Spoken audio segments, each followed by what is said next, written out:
On. Ja sitten jos on halvempi, niin koko kuva. Joo. Joo.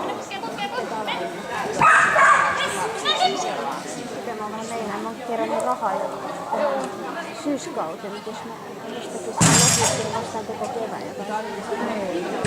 Mä en oo missään oikeastaan yksittäisiä tunteja vaan ostanut jostakin kapsia. Joo.